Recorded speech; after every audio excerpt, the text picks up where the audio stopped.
come up with, and hopefully it will be a plan that will take them through. All right, so here is the lineup stand for you. So only 5 survivors from the team that were shocked, that suffered that shock defeat in the final there. Those being the goalkeeper Ronald Williams, Grant Kekana, Tebo Mukwena, and Lucas Ibero Costa, who are the only survivors from that game. In comes Tapelo Morena. Artur Salles, the striker from Brazil, comes into the starting lineup. Divan Lunga is included at left back, and the big absence that means of Kuriso Mudau has been dropped as the 2 captains gather in the middle. Ronwin Williams and captaining this Maniema side is Ose Dombele, who is jersey number 25. Referee Mansour, as I said, a team of referees from Egypt. 38-year-old Mohammed Mahrouf Mansour is our match referee. Man who was last in charge. He did international duty when Congo played Uganda. So here is Maniema side. They show 2 changes from the side that beat, or rather that beat Pedro Beluanda in the last, or in the second preliminary round to qualify for this stage of the competition. In comes Emerald Otinga, who is right-sided attacker, and Abeli Bokomboli, who is also a defender. He is a young defender who comes in for his 3rd appearance in this season's Total Energies CAF Champions League. They're the Mamelodi Sandaws supporting the few supporters that have turned out here to come and lift their side, and look and try to put the disappointment of Saturday behind them. That's only one way to put things right, is to get back onto the playing field and get the business done. Notable inclusion as well for Mamelodi Sundowns in their defense is Malibongwe Khoza, who makes his 3rd appearance and his 2nd start in the Total CAF Champions League. He hasn't played matches domestically, only 3 appearances in the domestic league. And for Erwin Saavedra, he makes also his 2nd appearance in the CAF Champions League. And there's your coach, Manoba Ngete, pensive looking there. I wonder what will be going through his mind going into this one. He's already admitted himself that a result such as the one on Saturday has put them under pressure. There's Papi Kimoto, the coach of Maniema, a man who's leading them here. He's a 48-year-old coach who's been with the side since the 21-22 season. And so we are all set for action here at Loftus Versfeld. It will be the home side that gets us underway. Here we go then, match day 1 in Group B of the Total Energies CAF Champions League. South African champions, the 2016 African champions, Mamelodi Sundowns in the yellow and blue strip, attacking the goals to the left of your picture, getting us underway. They're up against Maniema Union of the DR Congo, one of the lesser known sides from the DR Congo when it comes to this level of CAF Club competition, making their 1st appearance in the group phase of the Total Energies CAF Champions League. So Sandaws looking to show, well, they're showing their attacking intent coming into this one. And as the ball is played back to Ronwin Williams, man who loves his clean sheets, of course, one of the world's, you can officially call him one of the best goalkeepers in the world. Call him the 9th best keeper in the world, based on the Ballon d'Or results, the outcome of a Ballon d'Or, where he was a finalist, the 1st African goalkeeper to be a finalist for the Yashin Trophy. And he missed out to Emiliano Martinez, the Argentinian goalkeeper, who plays his club football for Aston Villa in the English Premier League. Closing down very quickly here at Maniema. They've come out to compete, a very physical side. That's what Mangoba Ngeti, with the observation he made about them, and says that he expects a physical battle. Saavedra is penalized for the challenge there. Yeah, they will disrupt Sundowns, build-up play. They will look to win their 1v1 duels. They will try and make things as difficult as possible. And when those opportunities for the quick transition arises, they will look to take advantage of it, especially, as Maniema said, when it comes to set pieces as well, they are a threat. So we take a look, coaches, you watch and you'll be able to make an observation about how they are playing. It looks to me like it's a back, look, as a packed defense. They went looks like they have 5 players when they are defending. Could be a chance here for Salis, but he's closed down quickly, goes wide to the right-hand side. Morena looking to attack that one, and who came off the bench in the cup final has been included in the starting lineup this time around. Tapano Morena offers you great pace going forward, and he's also got defensive attributes. He can track back. Well, you made an important point there, TD, when you speak about the defensive, reinforced defense that they employ at times with Basiala and Otinga, getting back to make 6 players at the last line, or should I say, deploy 6 players as a last line of defense, and then utilize the 4 up front to press the opposition. That will be the nature of the game that Sundowns will have to deal with, and it's going to be about good combination play, great penetrative 1v1 combinations on Sundowns' part to defense. Patience will have to be a virtue here for Sandaws. Not try and rush things, just be patient in how they go about things and wait for the openings to appear. They'll know all about facing a side that, as you describe it, coach, play with a reinforced defense. That's exactly what Mackenzie did in the cup final over the weekend.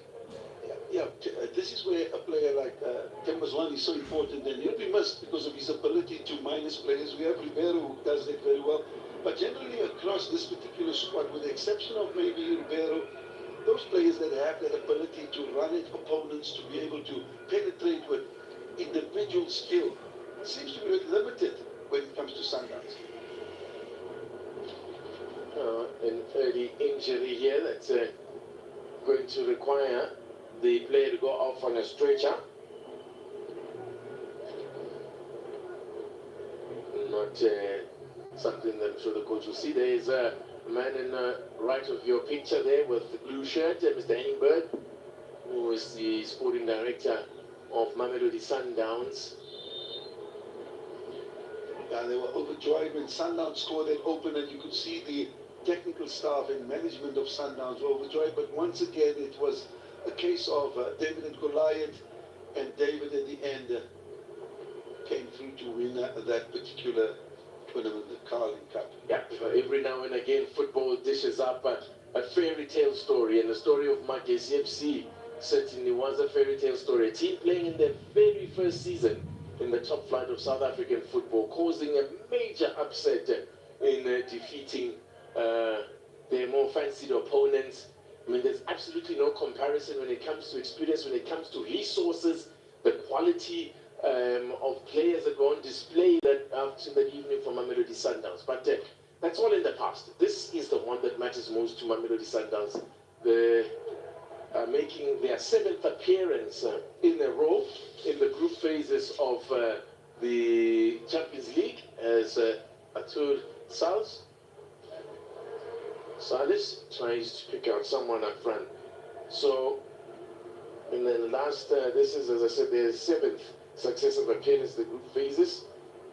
They've reached the semi-finals in their last 2, in the last 2 editions of this competition. They've got the experience, so they maybe have lacked the luck. Sometimes you need a massive chance. Luck is a huge thing in this game, and I mean, sometimes it's gone against them in the past.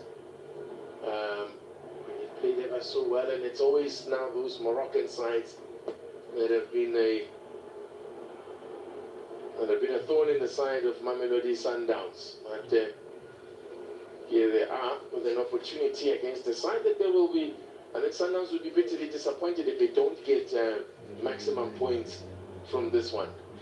Well, it's a combination of luck and determination and good organization. You look at that particular picture, you see how Maniema has got the entire team behind the ball in a block, in a very compact block, and they're going to look to ensure that they stay compact and not allow Sundowns to penetrate. But the skill and the quality Sundowns have, they just need to be patient, as you said, TT, and those opportunities will come. You can't defend for the entire 90 minutes with that low block. There's too much individual quality in this Mamelodi Sundowns to employ that kind of tactic. All it takes will be a moment of individual brilliance to unlock that defense. And then you have to rip up the script and go again. If you are a Maniema as a player, down again inside, deep inside, right on the halfway line rather, as a referee, Mansour. I think you're going to see a lot of this just to disturb the tempo, the rhythm of the game. These are ploys these players and these teams use when they come up against the quality that Sundowns perhaps use or have. They will do everything in their power. The gamesmanship, and there we go. It's going to be, I think it was the player who went down early there, and an early change then for Maniema as Otinga goes off and he's replaced by Jonathan Kanu, who is a right-sided midfielder, an attacking midfielder, so he comes on for Otinga. So it's a straight swap, both one right-sided attacker, winger, on for another. A very early change forced here on Papi Kimoto, the coach of Maniema. Just a very disruptive coach to your coach's plans when you have to make a change so early in the game. Yeah, it's something that you don't like to do, but I suppose the injury necessitated the change.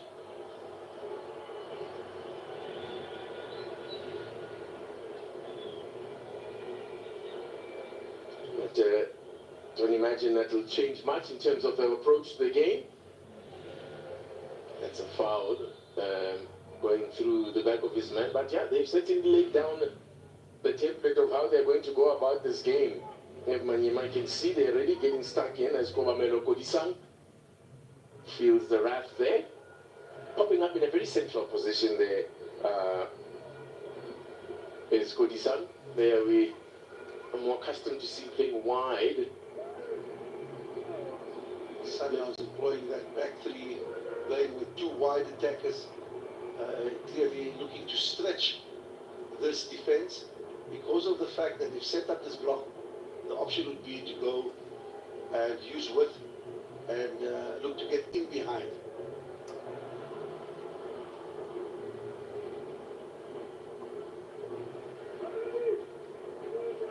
That man there, Morena, a lot is going to depend on him. You know, normally we see Mudau being that player who gives them the width and the penetration on the flanks, but it's going to be Morena and probably Lunga to ensure that they get over.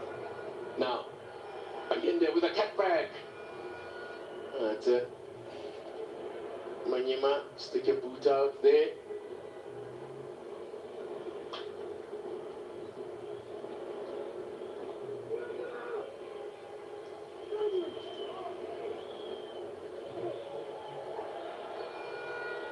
That's a corner. Morena rushing his shot. In fact, he had sufficient time to pick his shot. You can see he puts up a thumb there.